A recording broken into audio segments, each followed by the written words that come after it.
Okay, so when you flatten with a router, sometimes you'll get these off-colored pieces. And if you don't do that, they'll stay there. And then you can see them. I think that's the only one. What? There's one. They're not air bubbles. It's like Chipout. It's where it started to come up, but it just didn't finish. So it like changes the color of it, okay? And you want to get that out because it's going to show in your finished piece. And we do not want that. So anywhere that I see that, I'm going to take, this is a vinyl weeder, and I'm just going to go up under and I'm going to pop those pieces out. Like right here's one. I'm going to pop those pieces out, and then I'm going to fill them up with CA glue.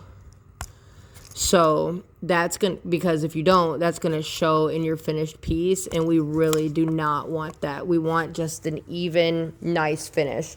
So when you get those little chip out pieces, I take something pointy. You can get dental tools on Amazon. They're really inexpensive, and I use that. Right now I grabbed the vinyl weeder. It doesn't work as good as the dental tools, but it does work. And then I fill it with CA glue, and I spray it. And you know the activator that I use is the Stick Fast.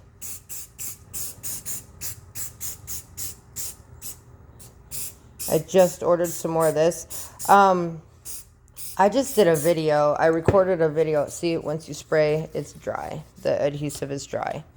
There's nothing on my hands except for the activator that I just rubbed. But now I can sand this and you won't even see.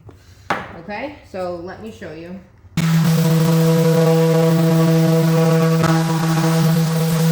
When you add your finish on here, you won't be able to see any of that discoloration or anything like that, okay? Can you see?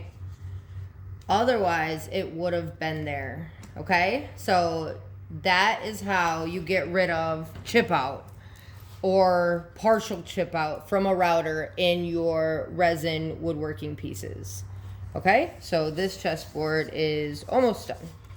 God, that's really pretty. All right, hope that helped.